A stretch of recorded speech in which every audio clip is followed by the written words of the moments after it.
Que bom, meus irmãos. Queridos irmãos, eu quero fazer uma pergunta importante.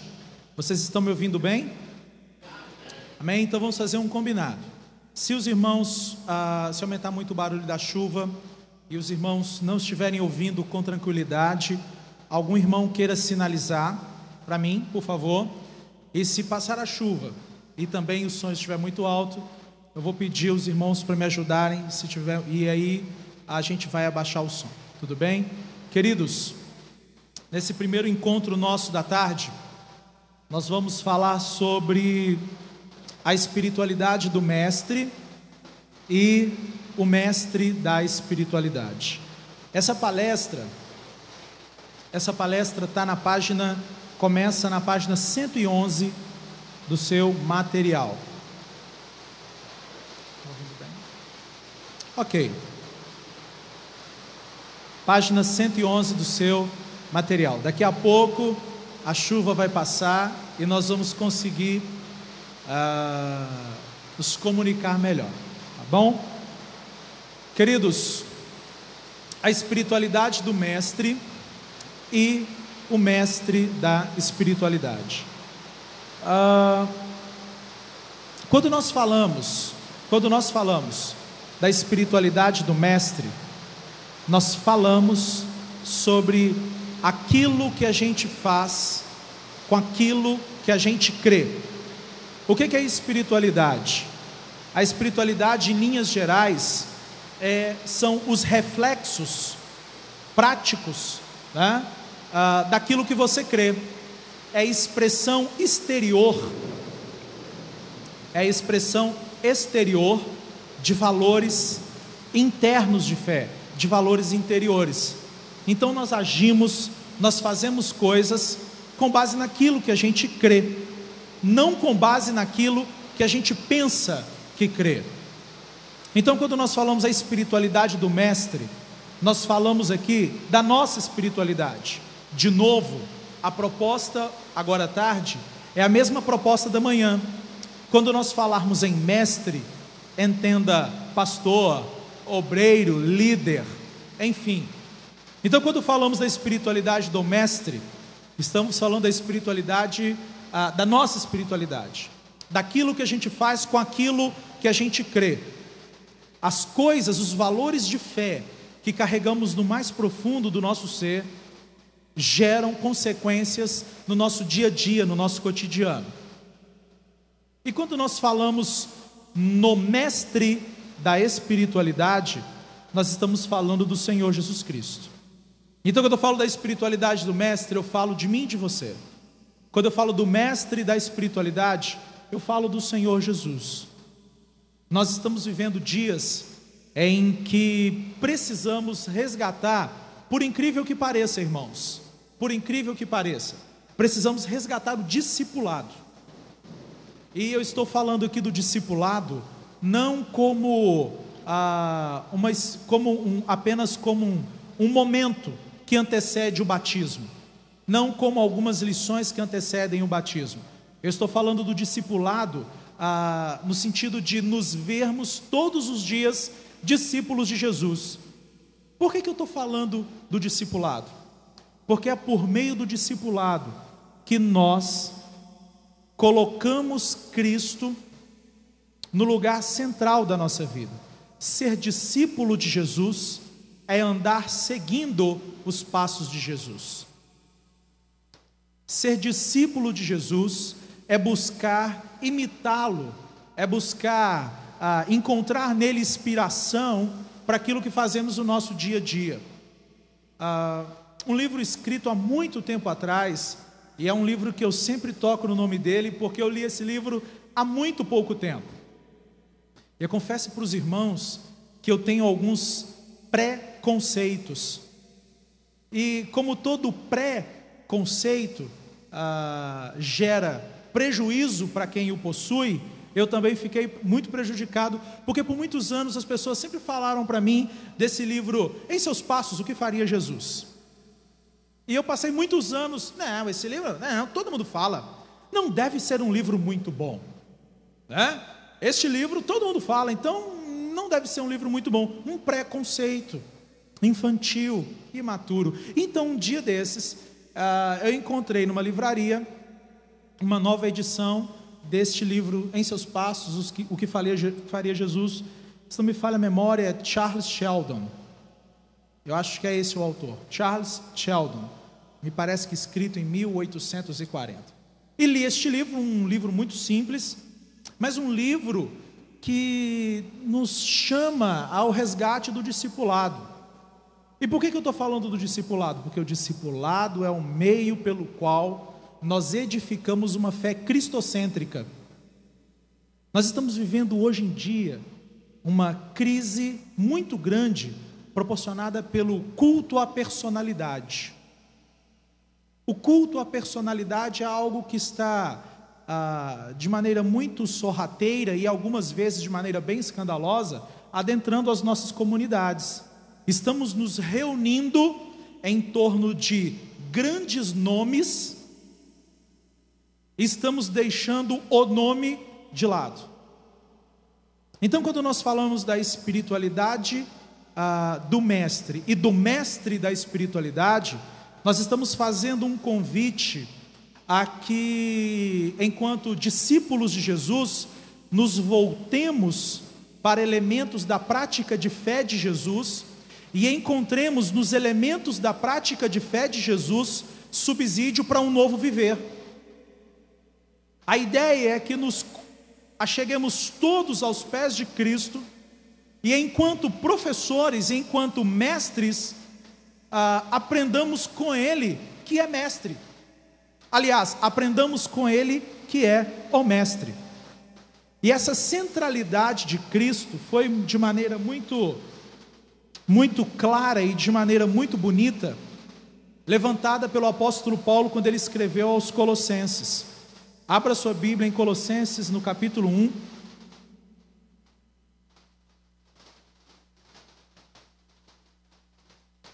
Paulo aos Colossenses, no capítulo 1.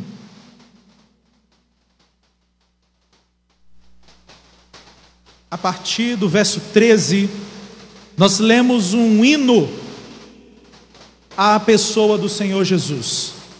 E Paulo, escrevendo aos Colossenses, coloca Cristo no lugar que Cristo deve ocupar no seio de uma comunidade e no seio das nossas vidas e nas nossas vidas. Paulo aos Colossenses diz 1 ao 13: Ele nos libertou do império das trevas e nos transportou para o reino do Filho do seu amor, no qual temos a redenção, a remissão dos pecados.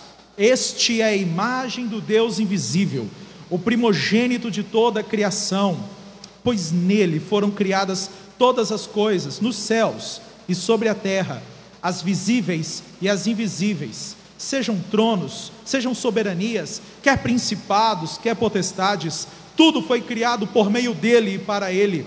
Ele é antes de todas as coisas, nele tudo subsiste. Ele é a cabeça do corpo, da igreja. Ele é o primogênito, o princípio. Ele é o princípio, o primogênito de entre os mortos, para em todas as coisas ter a primazia, porque aprouve a Deus que nele residisse toda a plenitude, e que, havendo feito a paz pelo sangue da sua cruz, por meio dele reconciliasse consigo mesmo todas as coisas, quer sobre a terra, quer nos céus. Todas as coisas, quer sobre a terra, quer nos céus. Queridos irmãos, Paulo resgata na mentalidade, resgata na comunidade dos Colossenses aquilo que precisamos resgatar nos nossos dias. Como nós estamos vivendo essa crise do culto à personalidade, o que precisamos fazer hoje em dia? Precisamos resgatar a centralidade de Cristo na nossa vida e no nosso ensino. Por isso que é essencial que o professor se veja, antes de tudo, como um discípulo de Jesus. E o discípulo de Jesus que está buscando na vida de Jesus elementos, subsídios, para viver uma vida nova no reino de Deus. Quando nós vemos quando nós vemos na vida de Jesus e no seu ensino elementos para um novo viver?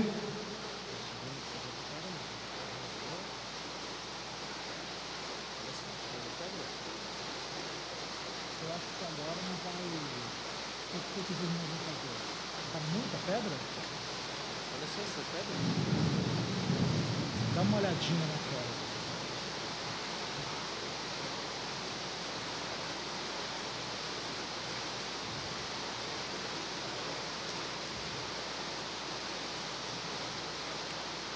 Irmãos,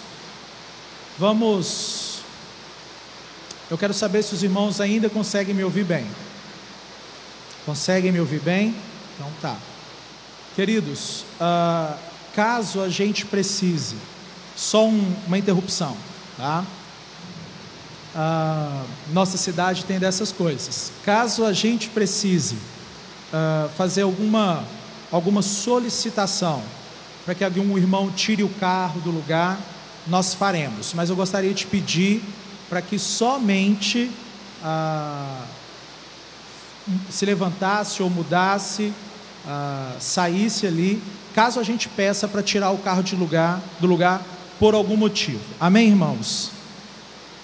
Eu não consegui ouvir vocês, mas eu entendo por que eu não ouvi vocês, tá bom? Queridos,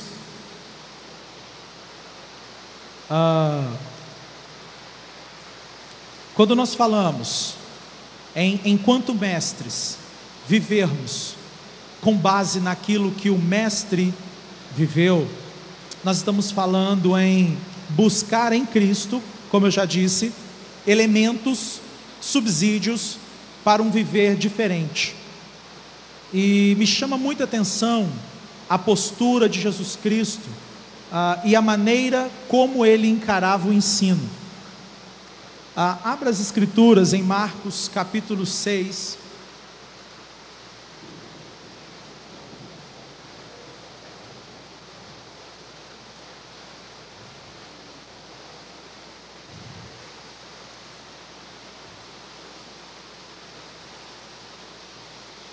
Deixa a sua Bíblia aberta em Marcos capítulo 6. Wellington, ok lá? Marcos capítulo 6, meus irmãos, nos mostram a relação que existe entre a espiritualidade de Jesus e os ensinos de Jesus.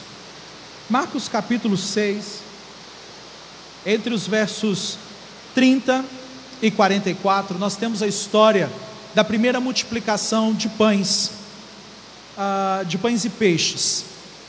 Jesus diz assim, as Escrituras dizem assim, em Marcos capítulo 6, a partir do verso 34: Ao desembarcar, viu Jesus uma grande multidão e compadeceu-se deles, porque eram como ovelhas que não têm pastor, e passou a ensinar-lhes muitas coisas. Agora preste atenção em mim. Preste atenção em mim.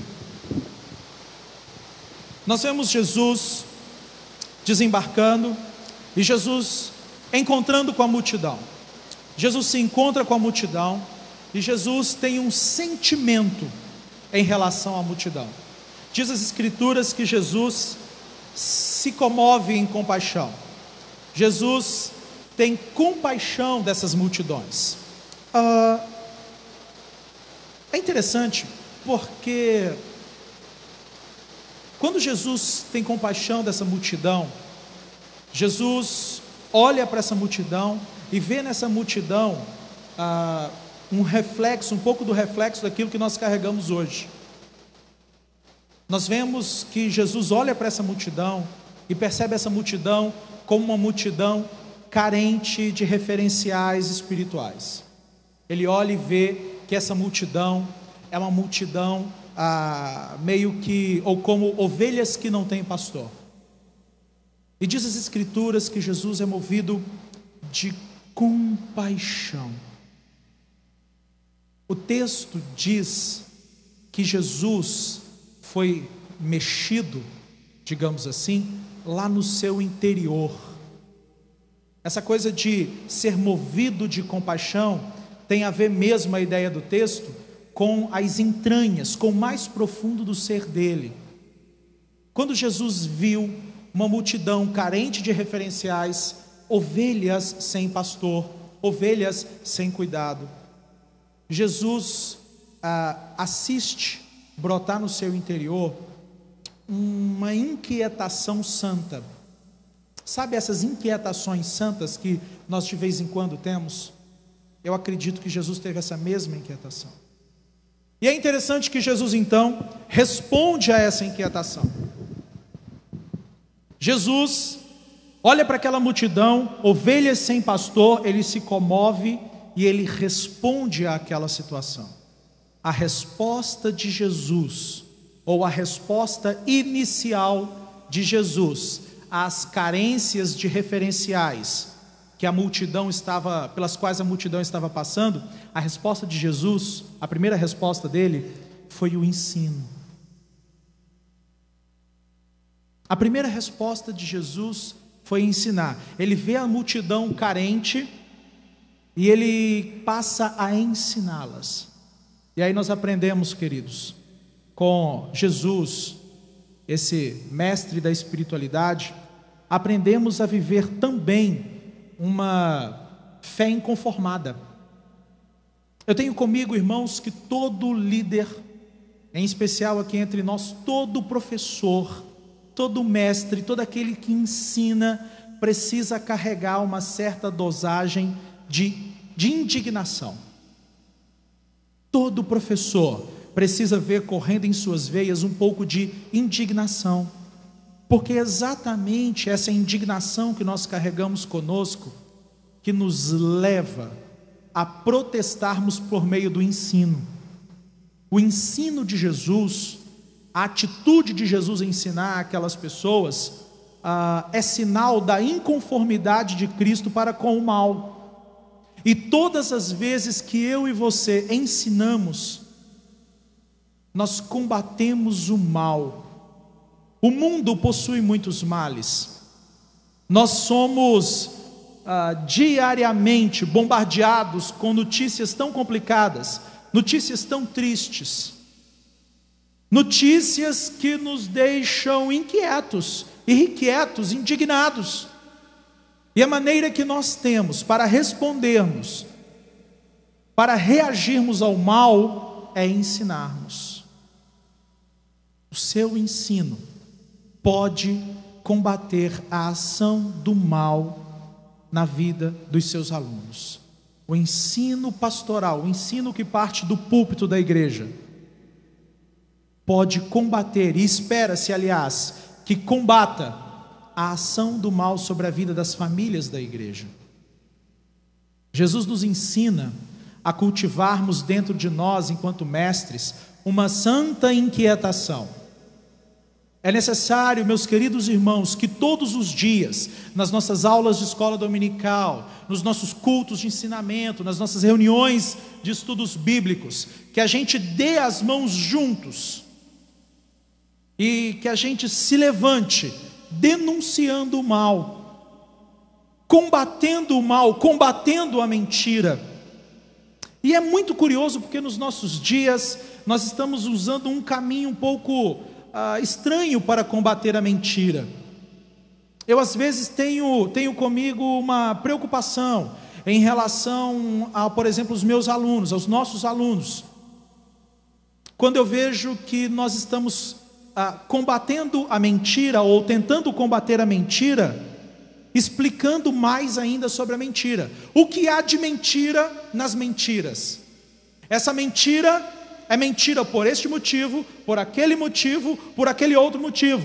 Mas aí nós temos um problema. Não se combate mentira apenas denunciando mentira. Não se combate a mentira explicando quão mentirosa ela é.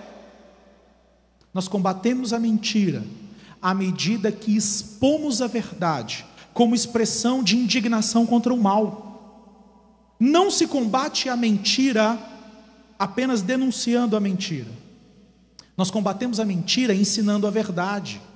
Então não adianta nada nós comprarmos centenas de livros, baixarmos artigos na internet que denunciam as seitas, as heresias, e falarmos um monte de coisa, se nós não tivermos urgentemente um resgate do ensino como expressão de luta contra o mal. Mas ensino de quê? Ensino da verdade, porque se combate mentira ensinando a verdade.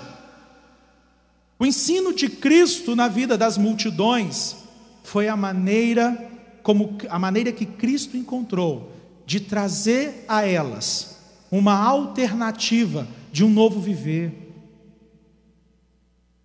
Então, eu admiro e respeito muito, muito, muito alguns irmãos que se dedicam com mais afinco à área apologética.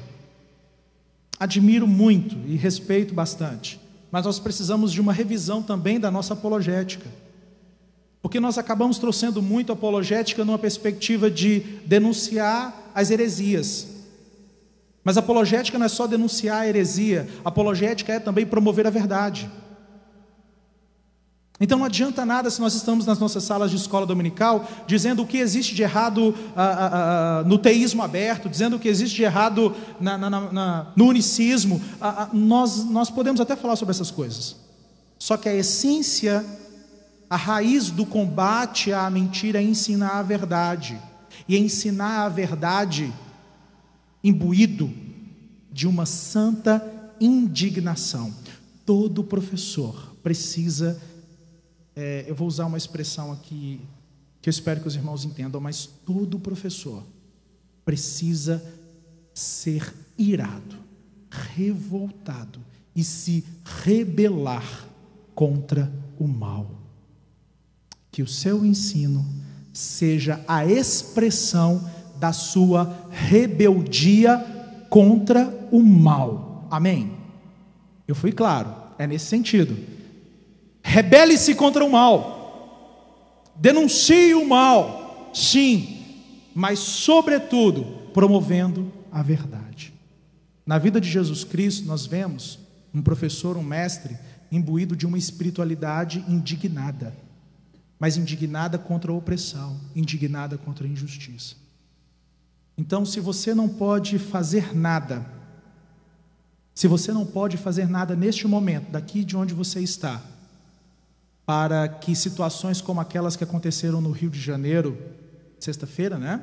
Para que situações como aquelas que aconteceram no Rio de Janeiro, se você não pode simplesmente ir lá e dar um abraço naquelas famílias, pelo menos, revolte-se contra aquela estrutura, aquela demonstração estúpida de violência e de falta de limites. Rebele-se contra o mal que acometeu aquela escola, ensinando a tolerância, ensinando o respeito, ensinando limites dentro da sua sala de aula. Lutamos contra tragédias como aquelas à medida que, como Jesus, ministramos um ensino que parte de uma santa indignação, de uma santa inquietação contra o mal que aprisiona as multidões. Outro elemento muito importante da espiritualidade do Mestre Jesus era o seu relacionamento com as Sagradas Escrituras. Já que nós falamos aqui sobre combater a mentira, mas não apenas falando da mentira, mas combater a mentira expondo a verdade e promovendo a verdade mais do que nunca, nós gostaríamos de falar um pouco agora sobre esse relacionamento do Mestre Jesus com as Sagradas Escrituras. É interessante porque nós lemos no final do Sermão do Monte, as pessoas dizendo assim, a Escritura dizendo, quando Jesus acabou de dizer essas coisas, as multidões estavam maravilhadas com o seu ensino, porque ele ensinava como quem tem autoridade, não como os mestres da lei. E aí quem de nós não gostaria de ensinar como Jesus? Eu gostaria de ser um mestre como Jesus foi e ter a autoridade de Jesus para ensinar. Agora, olha que interessante, a autoridade de Jesus a autoridade do ensino de Jesus não estava relacionada aos métodos que Jesus usava.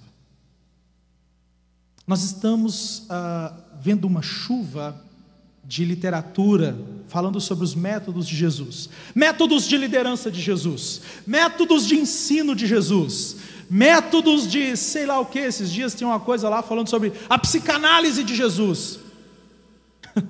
Eu não sei como, mas enfim, a psicanálise de Jesus, os métodos de promoção da identidade não sei o que de Jesus. E nós pegamos Jesus e achamos muitas vezes que Jesus era como nós, um bitolado por métodos. Achamos muitas vezes que o ensino de Jesus era o ensino de quem tinha autoridade por causa do método. Eu gosto da afirmação de um teólogo chamado Júlio Sabatier. E o Sabatier faz uma afirmação interessante quando ele diz: não foram os métodos de Jesus que garantiram o seu ensino. Jesus lançou mão de vários métodos e técnicas de ensino de sua época e cultura. Utilizou-se de aulas expositivas, como por exemplo o Sermão do Monte. Utilizou-se de aulas práticas, quando por exemplo ele lavou os pés dos seus discípulos. Ele utilizou perguntas e respostas. Ele, ao invés de dar uma resposta, ele dava uma pergunta como resposta para uma pergunta anterior. Enfim, ele debatia. E eu gosto muito dessa afirmativa do Sabatiero, e concordo muito com ela quando ele diz que Jesus usou os métodos que já eram conhecidos no tempo dele. Jesus não inventou nenhum método. E nós queremos então agora olhar para Jesus contaminados desse pragmatismo do nosso tempo e ver os métodos de Jesus, como Jesus fez, como Jesus ensinava. É interessante observar que a autoridade do ensino de Jesus não estava nos seus métodos. A autoridade do ensino de Jesus estava no seu relacionamento com as Sagradas Escrituras. Era muito comum nos tempos de Jesus, irmãos, era usual nos tempos de Jesus utilizar-se da interpretação de rabinos conhecidos, de pessoas que pensaram e interpretaram a lei para poder chegar a algumas conclusões.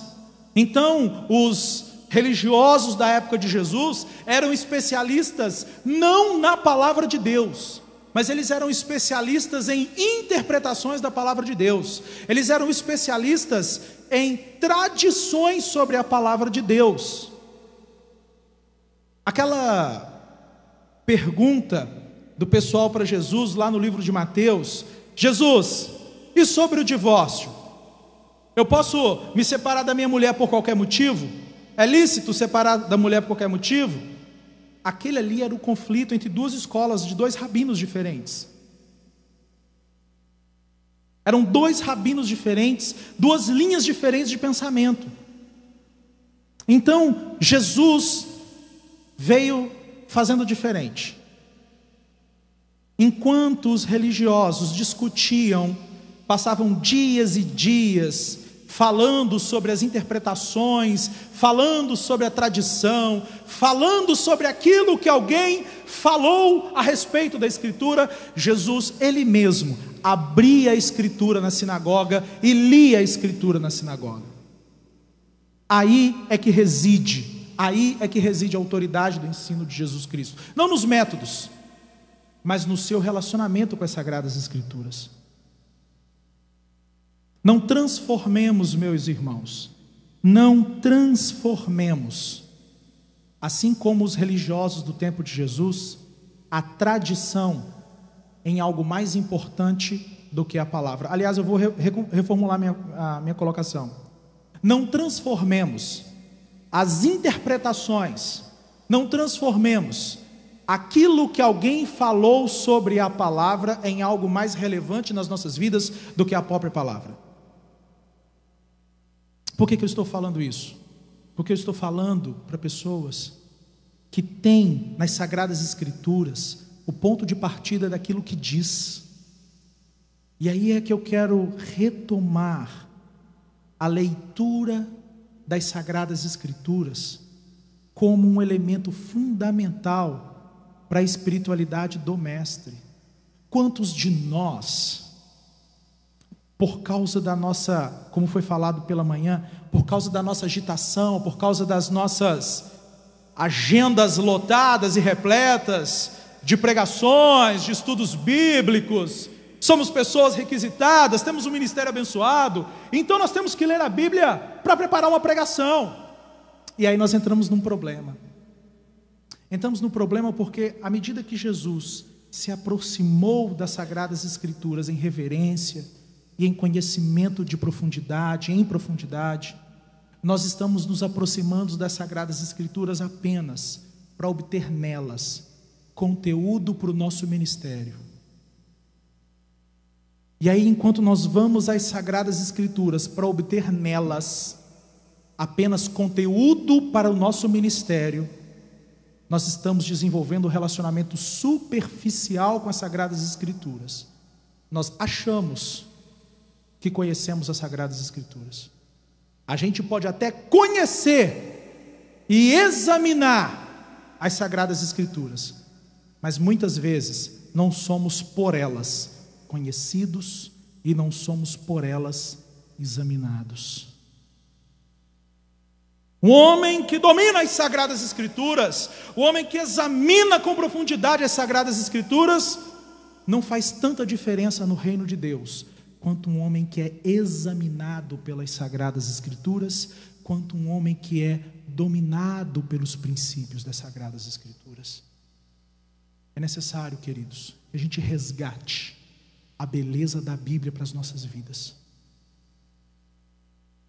Isso é uma situação contra a qual eu luto todos os dias. Todos os dias eu preciso me lembrar que eu tenho que ler a Bíblia de duas maneiras.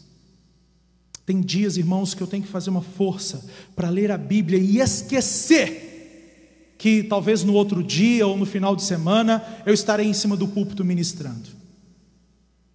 Porque eu não posso fazer das Sagradas Escrituras, e nós não podemos fazer do nosso relacionamento com as Sagradas Escrituras apenas o relacionamento para tirar dela conteúdo para o nosso próximo sermão, conteúdo para a próxima escola bíblica dominical. É necessário nós abrirmos essas páginas e, por meio da revelação do Espírito Santo e da ação do Espírito Santo que media essa palavra, que traz essa palavra ao nosso coração, sermos por essa palavra transformados.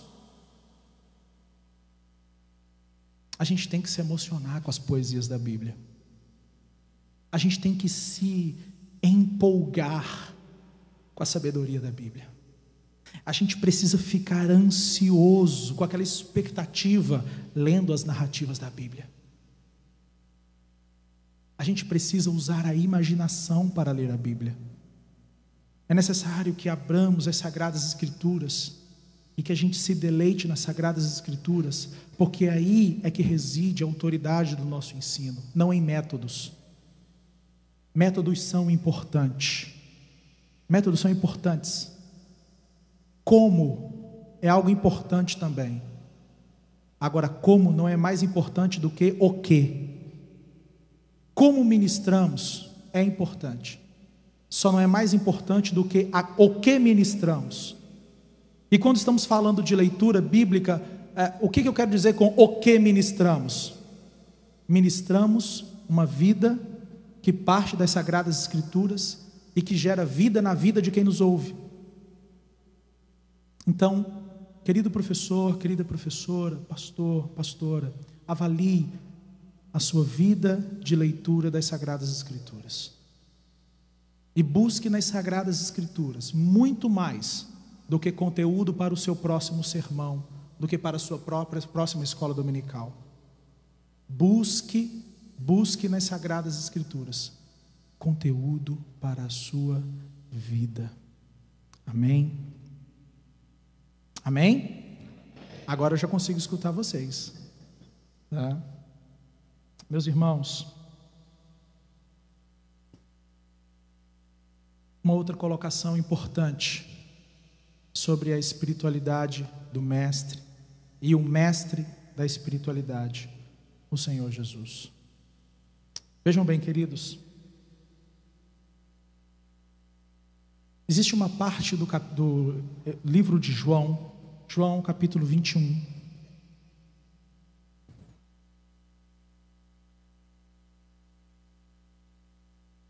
João capítulo 21.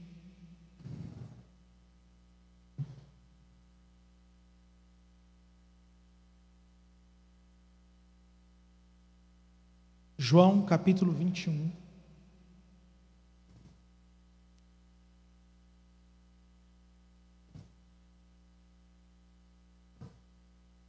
João 21 conta sobre a vocação de Pedro. Jesus estava indo para o Pai. E indo para o Pai, ele vocaciona Pedro. E é interessante porque nós sabemos que lá em João 18, Pedro nega Cristo. E Jesus Cristo, então, ressurreto, está ali com eles, com os discípulos, e ele vai vocacionar Pedro. Pedro tinha, e junto com os outros discípulos, uma missão muito importante e uma tarefa muito importante. Ele vira para Pedro e diz assim: Pedro, você me ama. Eu não quero entrar nos detalhes do texto, mas me chama muita atenção o fato de Jesus não ter perguntado para Pedro: Pedro, você se arrependeu da besteira que você fez? Pedro, você se arrependeu? Você viu que eu tinha razão, Pedro? Pedro, me prove o seu arrependimento, porque eu tenho uma obra na sua vida, mas eu só vou cumprir essa obra na sua vida, Pedro, se você me der provas cabais do seu arrependimento, se você me der provas cabais de que você nasceu de novo, de que você é crente agora, rapaz.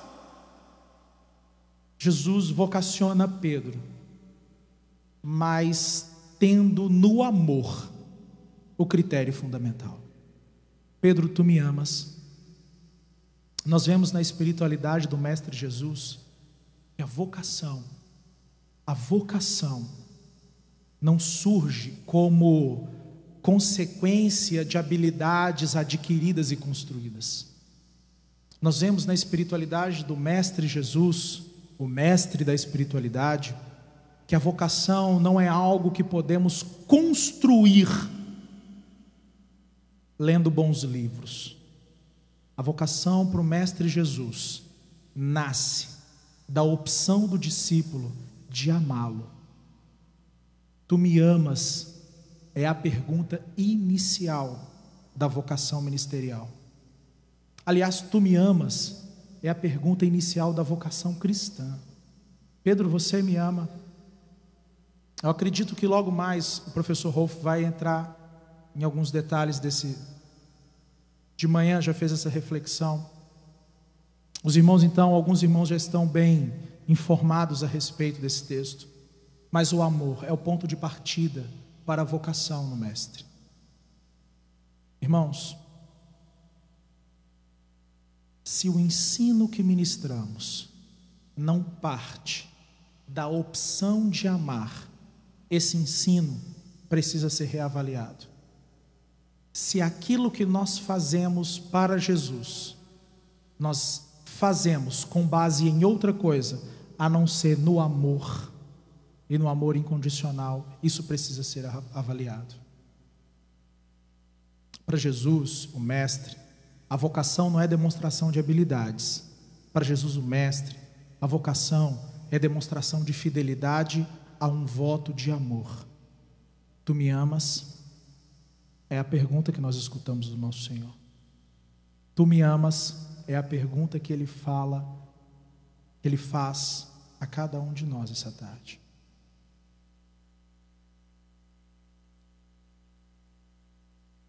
Eu gostaria de citar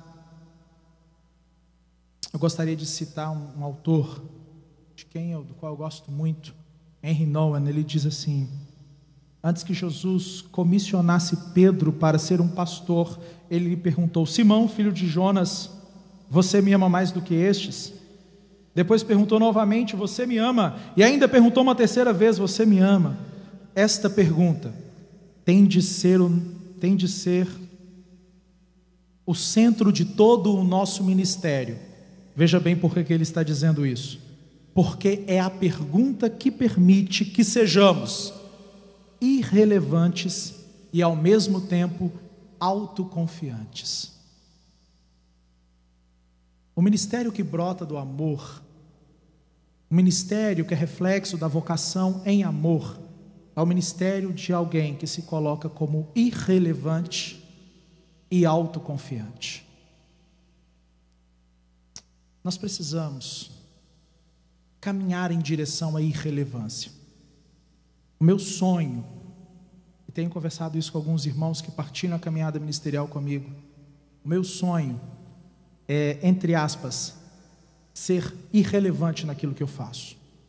Eu tenho sonho de ver as pessoas que trabalham conosco no ministério, as pessoas que estão caminhando ao nosso lado, seguindo por elas mesmas as orientações de Deus para aquilo ali, de maneira que eu possa dar continuidade à minha peregrinação, de maneira que a coisa ande no meu ministério, ande ali na nossa escola, de forma que eu não seja mais necessário.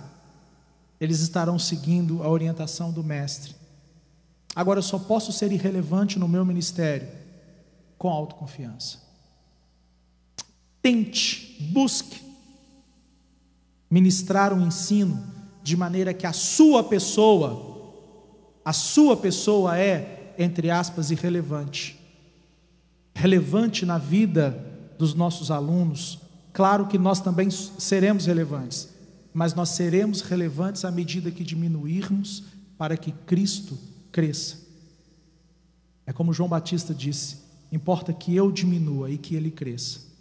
Mas nós só conseguimos diminuir na nossa vocação ministerial à medida que respondermos com convicção a pergunta ao discípulo: você me ama? Você me ama mais do que estes?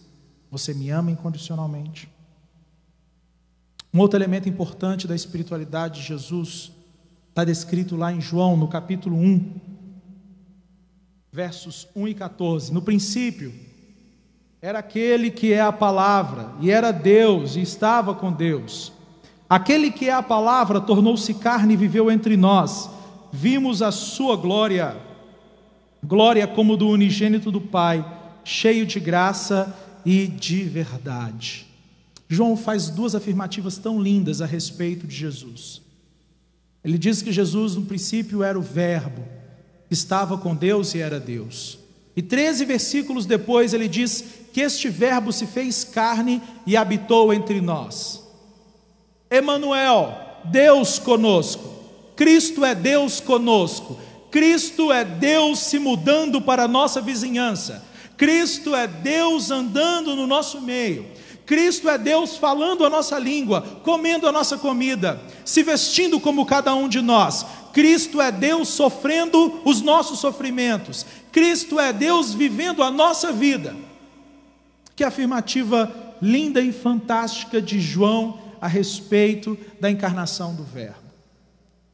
E é outro elemento importante para a nossa espiritualidade. É uma espiritualidade da encarnação. A encarnação, irmãos, é o modelo de Deus para o cumprimento da missão dele. Deus tinha um objetivo, Deus tinha um propósito. Qual que era o propósito de Deus?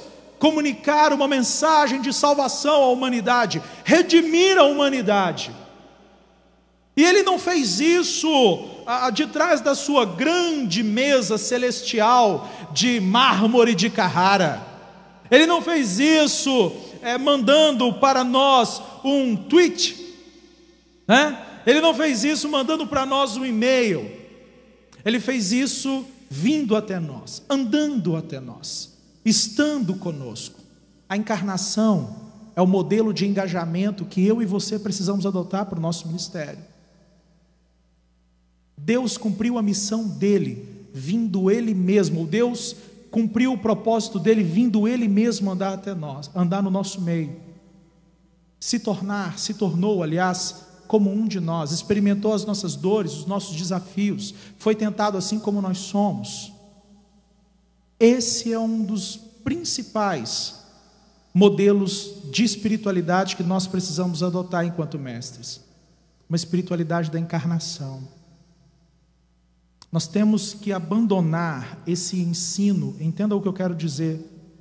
Nós temos que abandonar esse ensino à distância de corpo presente. Não sei se os irmãos entenderam o que eu quis dizer, mas muitas vezes nós ministramos um ensino e nós temos um modelo de liderança, que é um modelo de liderança à distância, mas de corpo presente. Nós precisamos tornar o nosso ensino menos impessoal e mais encarnacional. Que palavra diferente, né? Nós precisamos tornar o nosso ensino mais próximo.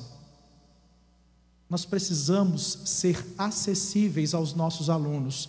E como eu me torno uma pessoa mais acessível, um professor mais acessível, um líder mais acessível? Eu acho que um dos principais, ou o ponto inicial, para que a gente se torne mestres, líderes mais acessíveis aos nossos alunos, é desconstruirmos alguns estereótipos que nós formamos sobre nós mesmos, ou que nós permitimos que as outras pessoas formem. Uma das coisas que menos permitem os nossos alunos ou os nossos liderados se aproximarem de nós, e que nós então estabeleçamos esse relacionamento de proximidade, de contato, eu penso que é a ideia de que nós estamos imunes aos pecados que atormentam os nossos líderes ou os nossos alunos. Uma das maneiras que eu trabalhei numa escola em Belo Horizonte, eu comecei a trabalhar nessa escola muito jovem, e a maior parte dos alunos dessa escola eram de famílias cristãs, e eu me vi com o desafio de conquistar o coração desses meninos, e eu comecei a conquistar o coração desses meninos, expondo para eles o meu coração. Eu falava para eles sobre os meus temores, eu falava para eles assim, eu falava: meninos, eu queria dizer para vocês uma coisa importante hoje. Eu vi na televisão a queda, aquele acidente, né, lá do avião da TAM no aeroporto de Congonhas. E eu vi esse acidente lá, mas ficou um negócio meio à distância. Esses dias eu passei pelo aeroporto de Congonhas, estavam lá as cinzas, ferro retorcido. Meninos, eu confesso para vocês que fiquei morrendo de medo de morrer. Eles ficavam assim com aquele olhão. Como assim, professor? Você com medo de morrer? Cristãos podem ter medo da morte? E aí eu me aproximei deles, falando dos meus medos, das minhas dúvidas sobre a morte. Eu me tornei acessível a eles. Eu falava para eles dos meus conflitos, em alguns conflitos que eu já tive com os meus pais. Eu me tornei acessível. Eu fui até eles. Lógico que nós temos, queridos irmãos, tantos meios, tantas alternativas de desenvolvermos um modelo de engajamento um pouco diferente, com base na encarnação do Senhor. Mas eu quero essa tarde te convidar e te desafiar a ser acessível. Fale para os seus liderados sobre os seus medos e ajude-os a desconstruir as imagens erradas que eles têm de você. Às vezes líderes, pastores dizem assim: mas todo mundo na igreja pode errar, menos o pastor. O próprio pastor é um dos responsáveis por essa visão. Lá no ministério talvez você diga assim: todo mundo pode ter falhas. Lá no grupo musical, no círculo de oração, na empresa, todo mundo pode ter falhas, menos eu. Será que você não é o responsável por ter construído o estereótipo de perfeição, que não tem nada a ver com aquilo que Deus fez, que foi o quê? Tornar-se acessível, entre aspas, tornar-se fraco, para andar no nosso meio que somos fracos.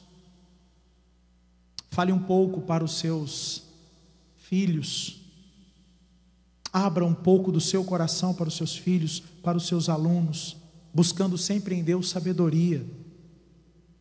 torne os seus sentimentos mais próximos dos sentimentos daqueles a quem você ministra, aos quais você ministra. Esse é o modelo de Deus. Não é um modelo distante, não é um modelo disponível, não é um modelo desprovido de vida. É um modelo solidário. Deus é um Deus solidário. Deus é um Deus solidário. Hebreus, vamos ler juntos?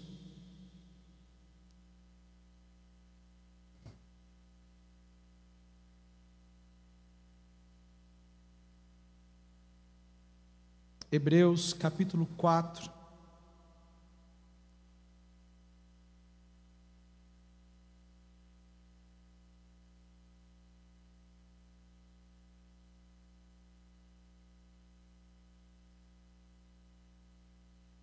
Hebreus 4, a partir do 15 diz: porque não temos um sumo sacerdote que não possa compadecer-se das nossas fraquezas, antes foi ele tentado em todas as coisas, à nossa semelhança, mas sem pecado. Acheguemo-nos, portanto, confiadamente junto ao trono da graça, a fim de recebermos misericórdia e acharmos graça para socorro em ocasião oportuna. A salvação se deu por meio da solidariedade de um sumo sacerdote que tornou-se como um de nós, experimentando as nossas dores, experimentando os nossos desafios, se encarnando e se tornando como um de nós. Um elemento importante da vida de Jesus, da espiritualidade do Mestre Jesus, era a oração. Jesus orava. E eu presto bem atenção sobre aquilo que nós falamos sobre a oração. O que é orar? Se um novo convertido chegasse diante de nós e perguntasse assim: o que é orar? Nós diríamos: orar é falar com Deus. Orar é falar com Deus. Jesus orava, Jesus falava com Deus. E Jesus realmente orava e ele falava com Deus. Mas mais do que falar com Deus, orar é estar com Deus. Quando nós dizemos aos nossos novos convertidos, e assim, orar é falar com Deus, nós pegamos a oração e colocamos a oração em cima de um alicerce apenas verbal. Orar é falar, mas a oração não tem uma conotação verbal. Orar não é falar com Deus, essencialmente. Orar é estar com Deus, às vezes falando, às vezes em silêncio, às vezes cantando, às vezes lendo. Orar é estar com Deus. E é interessante porque a oração de Jesus Cristo tem uma característica muito interessante, muito importante para cada um de nós. Jesus orou falando das suas necessidades ao Pai. Jesus orou e levando ao Pai as suas necessidades. Jesus até falou para nós orarmos mesmo, pedindo a Deus coisas que a gente precise. Só que na oração de Jesus, lá em Mateus 6,10, ele diz assim: santificado seja o teu nome, venha o teu reino, seja feita a tua vontade, tanto na terra quanto no céu. Se você pegar a oração de Jesus no Getsêmani, em Mateus capítulo 26, versos 36 ao 42, você vai ver na oração de Jesus um paradoxo. Aliás, não um paradoxo, mas você vai ver dois pontos na oração de Jesus. Quando ele diz: a minha vontade é essa, mas sobretudo, ou com maior peso, com maior relevância, que seja feita a tua vontade, mais do que a minha vontade, Senhor, passe de mim o cálice, mas antes de tudo, faça-se a tua vontade. E ele disse isso pelo menos 4 vezes no Getsêmani. Pelo menos 4 vezes nesse momento de angústia ele disse isso. Depois leia Mateus 26, a partir do verso 36. E aí nós vemos aqui duas realidades, dois elementos importantes. Orar é falar com Deus, e orar é falar com Deus as suas necessidades. E aí nós vemos, assistimos na nossa vida, na vida dos nossos alunos, a transformação da vida de oração numa espécie de supermercado. Orar é pegar o carrinho de supermercado e pedir coisas para Deus, falando, porque se você não falar, Ele não vai te dar, você tem que falar. Orar é muito mais do que falar necessidades para Deus. A oração de Jesus era o momento no qual Jesus, mesmo muitas vezes tendo a sua vontade sendo confrontada, buscava a vontade do Pai. Irmãos, tantos de nós estamos vivendo uma vida monótona de oração. Tantos professores se ajoelham para orar, tantos pastores, obreiros se ajoelham para orar e não vêem sentido. Ajoelhou-se um homem triste, pecador, e levantou-se um homem triste e pecador com o joelho doendo, simplesmente porque falava coisas para Deus. E vivendo um dia de ansiedade, um dia de trabalho, um dia de correria, ele se ajoelha e ele vai falar com Deus, e ele fala, termina de falar, usa as palavrinhas entre aspas mágicas, em nome de Jesus, amém, e se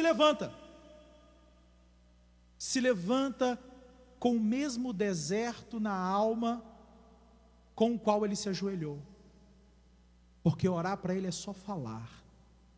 Orar para ele nunca é escutar Deus. Orar para ele nunca é um momento de silêncio. Quantos de nós estamos precisando passar horas e horas e horas orando em silêncio? Orar é mais do que falar com Deus. Orar é estar com Deus, assim como o Filho Jesus estava, buscando cumprir e entender, sobretudo, a vontade do Pai. Se possível, passa de mim esse cálice. Contudo, mais do que isso, mais importante do que isso, que seja feita a tua vontade.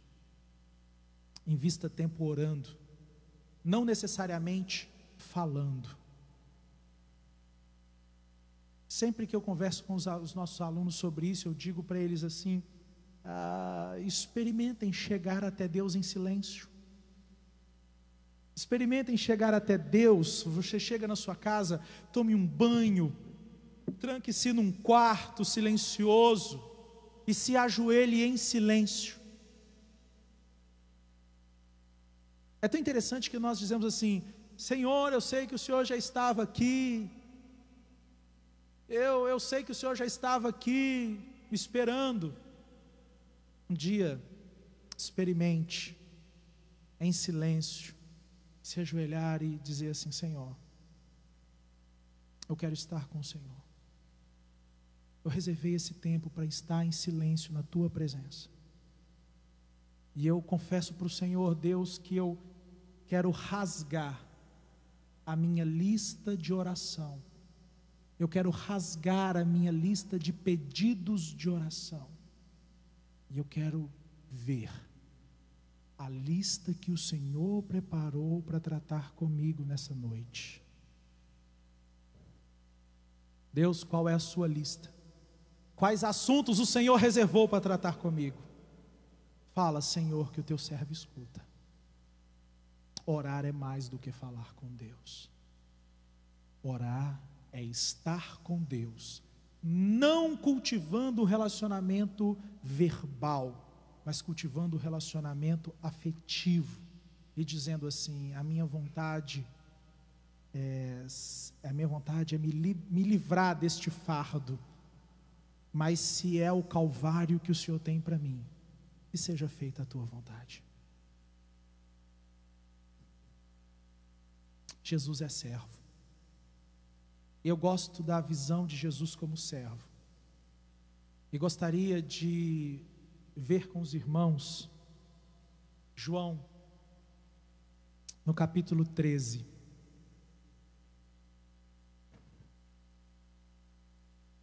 O serviço é outra expressão importante da espiritualidade de Jesus. João, verso 13, 1 ao 4, diz assim: um pouco antes da festa da Páscoa, sabendo Jesus que havia chegado o tempo em que deixaria este mundo e iria para o Pai, tendo amado os seus, amou-os até o fim. Estava sendo servido o jantar, e o diabo já havia induzido Judas Iscariotes, filho de Simão, a trair Jesus. Jesus sabia que o Pai havia colocado todas as coisas debaixo do seu poder, e que viera de Deus, e estava voltando para Deus. Assim, levantou-se da mesa, tirou sua capa, e colocou uma toalha em volta da cintura.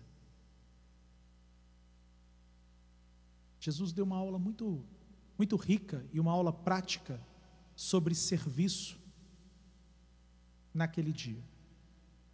Mas a observação de João é muito interessante. Jesus, sabendo que viera de Deus, que Deus havia colocado tudo nas suas mãos, e sabendo que estava voltando para Deus, se levanta da mesa, tira a capa, põe uma toalha e vai lavar os pés dos discípulos. Eu admiro essa colocação, esse relato de João, porque vejo nesse relato de João uma carência dos nossos dias. Muitos de nós estamos querendo nos sentir, a gente está querendo se sentir filho de Deus, servindo a Deus.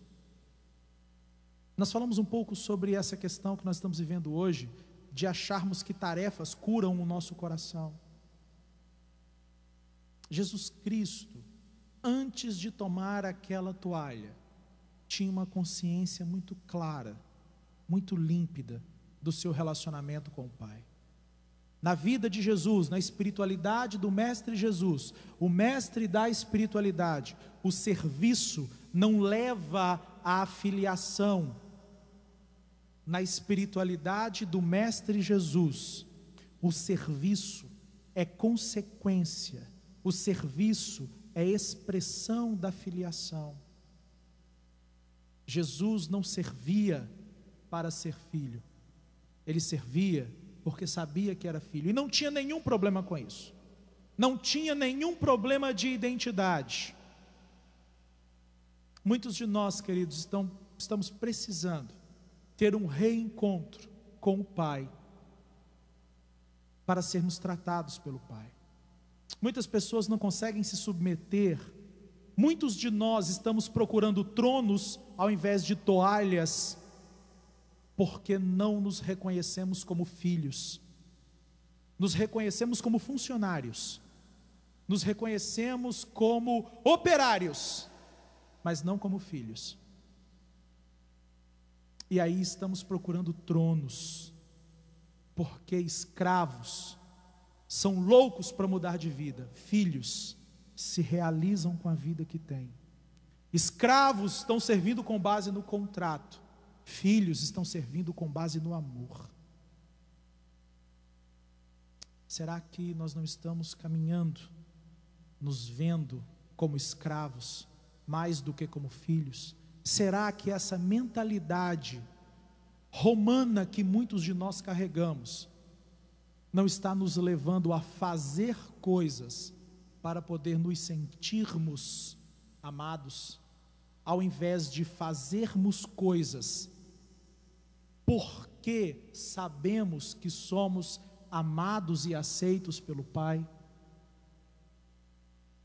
Muitos de nós, muitos em nossas comunidades, muitos em nossas igrejas, precisam redescobrir o amor do Pai, o amor e a aceitação incondicional do Pai. Uma das coisas mais difíceis na nossa caminhada, na nossa vida com Deus, é nós aceitarmos o fato de que somos aceitos.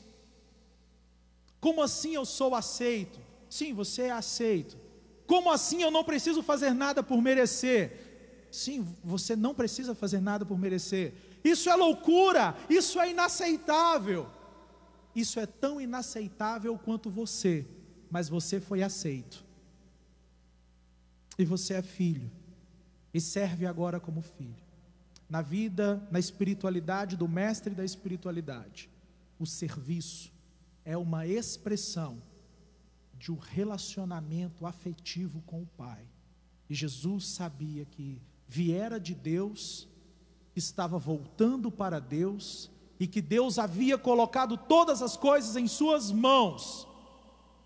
E ele toma uma toalha e cinge-se com ela e vai lavar os pés dos seus discípulos. E ele não tinha nenhum problema de crise de identidade, porque ele chega a dizer lá no final: olha, vocês estão me chamando de mestre, e eu sou mesmo. Vocês estão me chamando de mestre e senhor, e eu sou realmente mestre e senhor. E exatamente porque eu sou mestre e senhor vindo do Pai que eu sirvo, que eu posso servir. O mestre da espiritualidade nos fala sobre serviço também, para que nós, enquanto mestres dotados de espiritualidade, sigamos o exemplo dele. Para encerrarmos, queridos irmãos, nós aprendemos sobre comunhão. A comunhão é um outro elemento importante da caminhada de Jesus, da espiritualidade de Jesus. João capítulo 13, verso 35. João capítulo 13, verso 35 diz assim: com isso, todos saberão que vocês são meus discípulos, se vocês se amarem uns aos outros. Nisto saberão, diz a versão Almeida, né? Almeida. Nisto saberão todos que são meus discípulos, se vos amardes uns aos outros. E é interessante, queridos irmãos, que como último elemento aqui da minha fala, eu gostaria de falar sobre a comunhão na vida de Jesus. Irmãos, a comunhão é um dos temas mais complexos de ser tratado hoje, por incrível que pareça, de ser tratado em profundidade dentro das nossas igrejas. Porque nós criamos uma visão de que a comunhão da igreja é a comunhão entre pessoas perfeitas.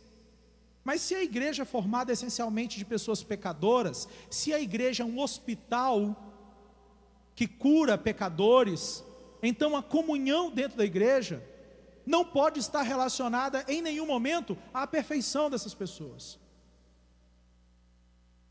E eu fico um pouco assustado quando eu vejo pessoas dizendo que não há mais comunhão dentro da igreja. São duas frases que eu acho extremamente inadequadas, para não dizer que são pouco inteligentes. Deus não opera mais como operava antigamente. Não, Deus não está operando mais como operava antigamente. Não é do mesmo jeito. Eu acho essa uma frase muito pouco inteligente, além de arrogante. E a segunda frase é: na igreja não tem comunhão. Não tem comunhão porque você não sabe o que a irmã fez comigo. Você não sabe o que aquele pessoal saiu falando de mim. Você não sabe como... Esses dias eu estava lá no mercado. Estava no mercado comprando alface. O irmão passou, nem me deu a paz do Senhor. E o pior, ele me viu e não deu a paz do Senhor. Irmãos, essas questões, embora simples, permeiam as nossas vidas, o cotidiano das nossas igrejas. E é interessante porque estamos ouvindo hoje pessoas dizendo a torto e a direito que na igreja não há mais comunhão. Mas a comunhão da igreja não depende nem um pouco da ausência de conflito entre os irmãos. Eu estava lendo um material esses dias de escola bíblica dizendo que comunhão na igreja é todo mundo ter o mesmo pensamento. Comunhão na igreja é todo mundo ter as mesmas ideias. Deus me livre! Deus me livre que dessa um dia ser uma igreja, uma reunião em que todos têm as mesmas ideias. Pastor Giovanni, se essa for uma igreja onde todos têm as mesmas ideias, nós estamos falidos. Nós estamos perdidos. Se essa for uma igreja em que todo mundo tem as mesmas ideias, acabou a criatividade. Se essa for uma igreja em que todo mundo tem as mesmas ideias, acabou a beleza, acabou a criatividade, a diversidade. Se essa for uma igreja em que todo mundo tem as mesmas ideias, nós podemos fechar as nossas portas, porque não há mais vigor. Na diversidade de pensamentos há vigor.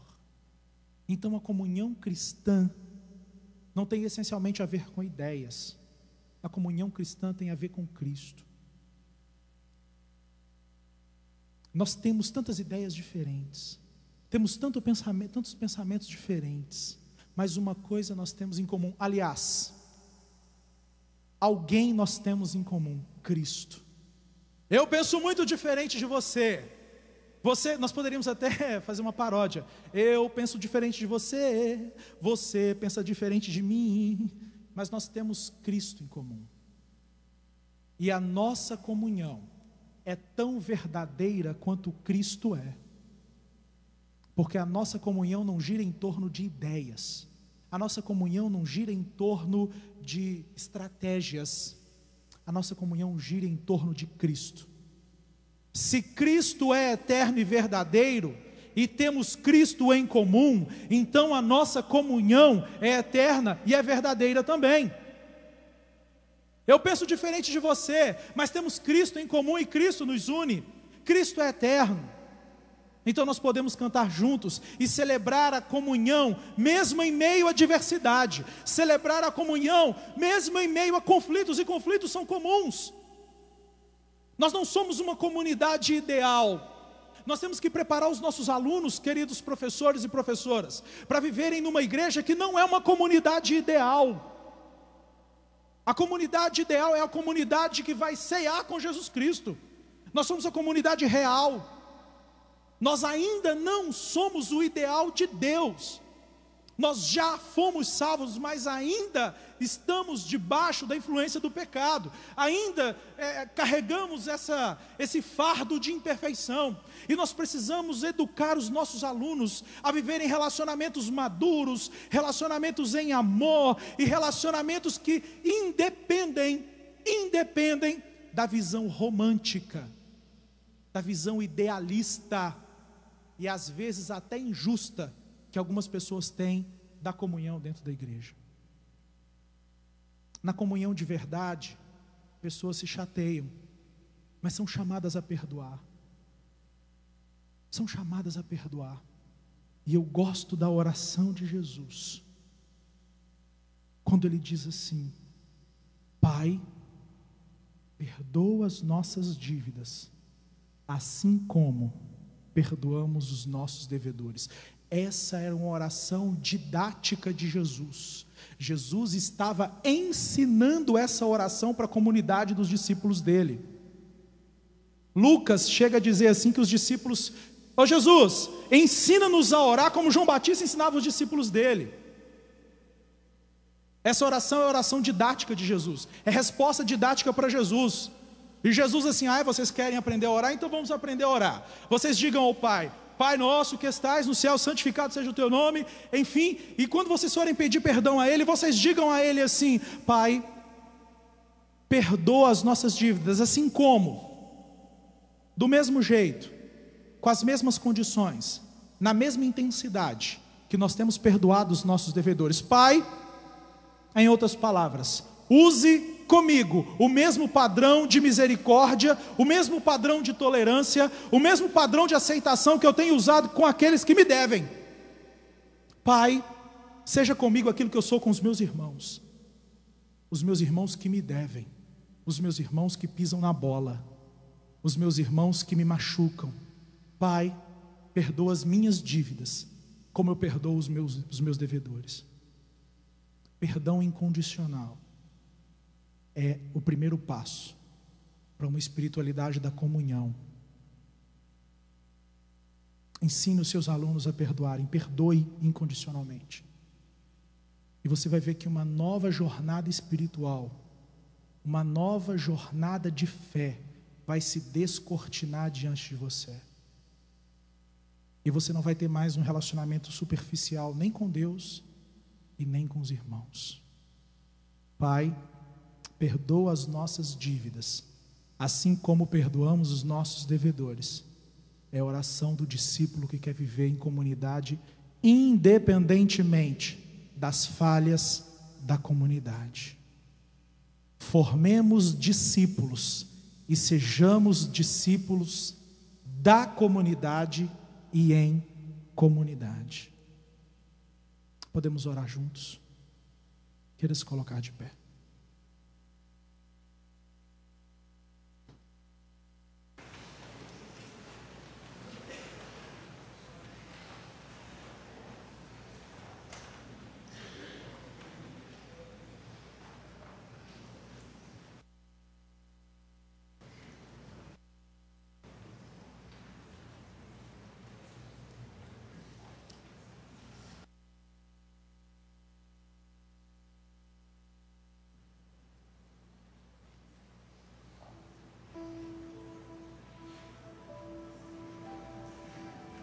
Jesus é o mestre. É isso que nós somos, discípulos. É lindo ser discípulo de Jesus. É muito bom ser discípulo de Jesus. É muito bom ter em Cristo a rocha na qual eu posso apoiar todo o meu ser e toda a minha expectativa. Discípulos aprendem, irmãos. E se Deus nos chamou esses dias a estarmos juntos aqui, é porque Ele está interessado em ser o nosso discipulador, como diz o pastor Giovanni, o nosso mestre, professor por excelência. Permita-se aprender com Jesus. Discípulos não aprendem numa escola. Jesus não tinha uma escola teológica de Cafarnaum, escola teológica de Jerusalém. Jesus ensinava e ensinava muito bem, mas ensinava no caminho. Jesus ensinava à medida que andava. E assim é com Jesus. Nós aprendemos com Jesus à medida que andamos com Ele. É muito bom ter certeza de que os nossos problemas ministeriais, de que os nossos desafios enquanto educadores e educadoras, enquanto pastores, pastoras, líderes, enfim, de que todos os nossos desafios não serão sanados aqui. Aliás, poucos serão resolvidos aqui. Isso quer dizer então que nós teremos que continuar caminhando para aprender. E se nós temos que continuar caminhando para aprender, é porque nós estamos como discípulos aprendendo à medida que caminhamos com o Mestre. Alegre-se com a certeza de que você não está pronto. Alegre-se. Alegre-se com essa realidade. Eu sou discípulo. E como todo bom discípulo, eu tenho tanto que aprender com o Mestre. E aí, aprendeu tudo lá no SEADBLO no final de semana? Não. Eu aprendi que tem que andar um montão ainda com o Mestre. E é no caminho que o Mestre vai me discipulando. E é no caminho, à medida que eu vivo andando com Jesus, que eu descubro Jesus. E que eu descubro em Jesus resposta para os meus conflitos. Somos discípulos do caminho, porque seguimos o Mestre do caminho. Aprendamos com o Mestre no caminho a nos engajarmos em encarnação. Aprendamos com o Mestre do caminho a orarmos. Se possível, passa de mim esse cálice, mas que seja feita a tua vontade. Aprendamos com o Mestre do caminho a ensinar de maneira eficaz, não por causa dos métodos fundamentalmente, mas por causa de um relacionamento diário com as Sagradas Escrituras. Aprendamos com o Mestre do caminho a viver em comunidade, não porque a comunidade é perfeita, não porque a igreja é perfeita, não porque no seio da igreja não existem conflitos, chateações, mas porque a igreja é comunidade de Deus na terra, e como comunidade de Deus na terra, mantém-se unida em Cristo. Mantém-se unida em Cristo num vínculo de amor e de perdão. Aprendamos a orar no caminho: Pai, perdoa as nossas dívidas, assim como nós perdoamos os nossos devedores. Faça a sua oração ao Senhor. Aproveite esses instantes com o Senhor. Aproveite com o Senhor.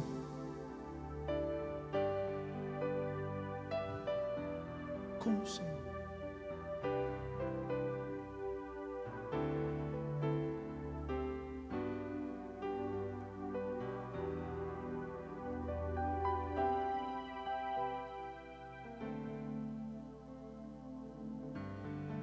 Com o Senhor.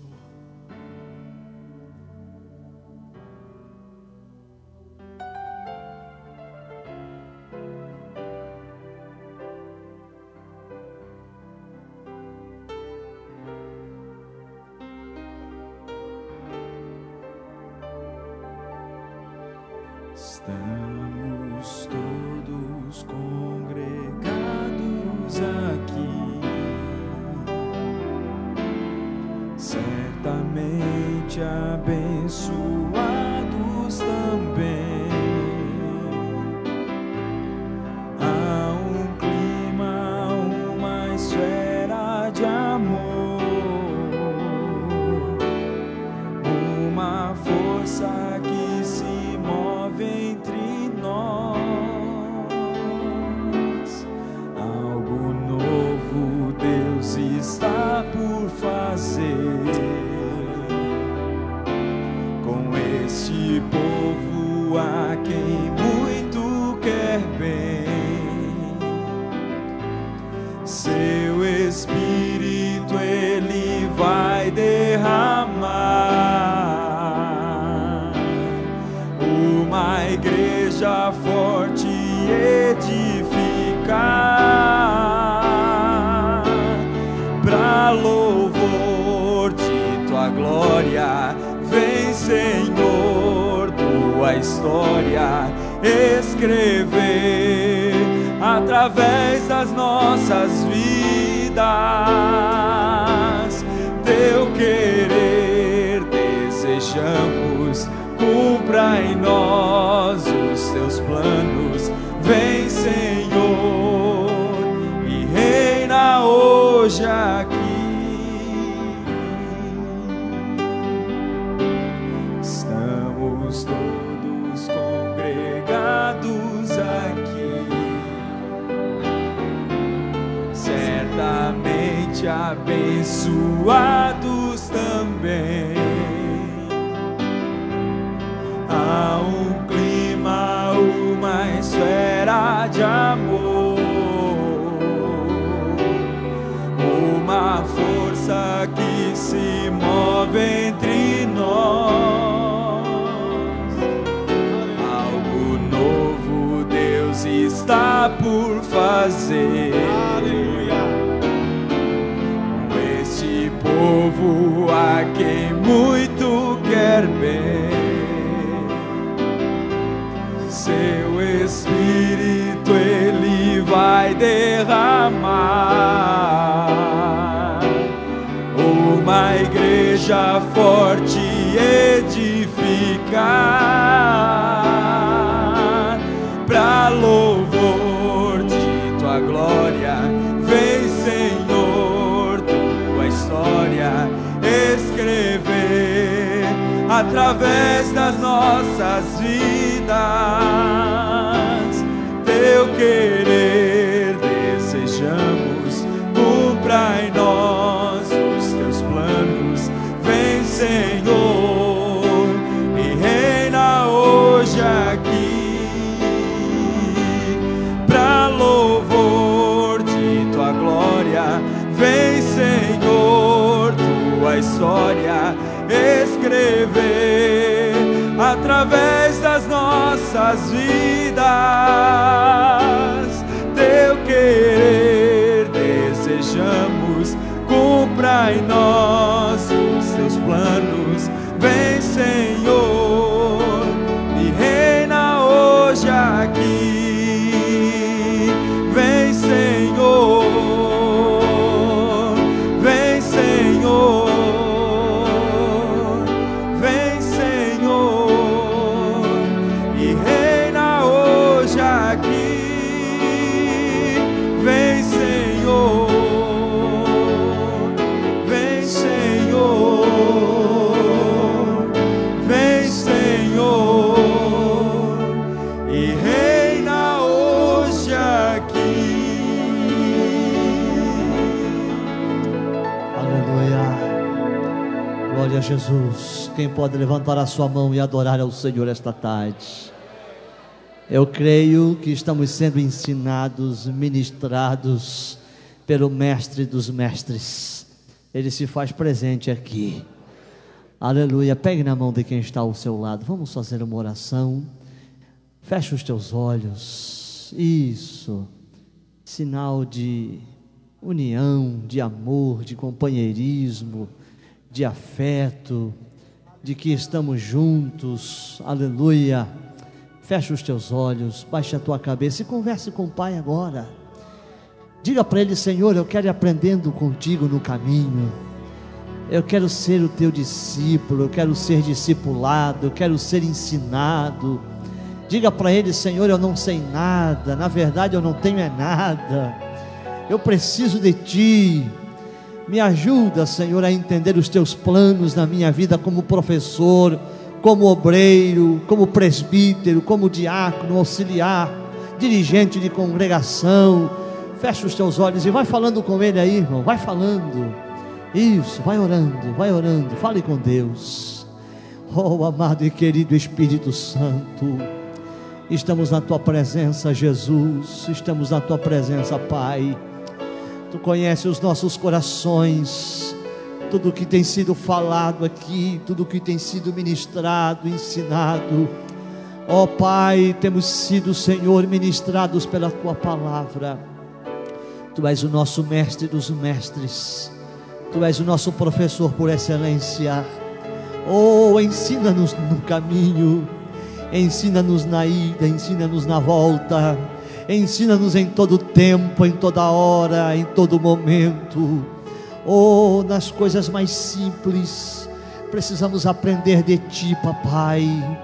Oh, Espírito Santo, que corações sejam ministrados aqui esta tarde. Aleluia.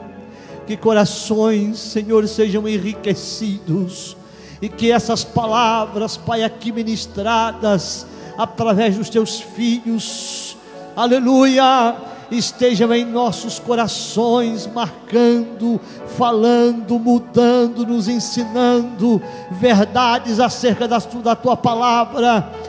Pai, ajuda-nos a pôr em prática tudo o que estamos aprendendo.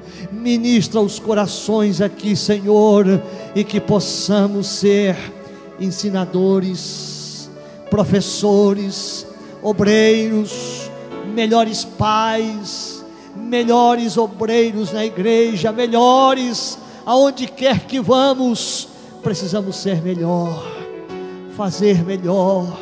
fazer com mais dependência, com mais humildade, aleluia, fazer a obra, fazer o trabalho dependendo de Ti, Pai.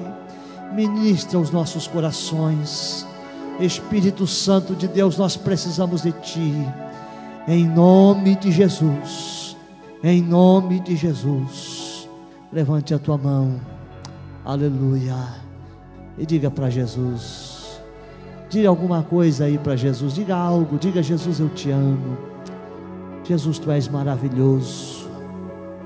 Diga para Jesus: Jesus, é bom aprender contigo, aleluia, é bom aprender com o Senhor, é bom aprender os Teus ensinamentos, aleluia, com a simplicidade do Evangelho, com a simplicidade com que Ele nos ensina grandes verdades. Oh, aleluia, é bom aprender com Ele. Glória a Jesus, glória a Jesus. Dê um abraço no teu irmão aí, dê um abraço nele. Diga: vamos continuar aprendendo com Jesus. Diga para o teu irmão: vamos melhorar como aluno, como professor, como pai. Aleluia, glória a Jesus.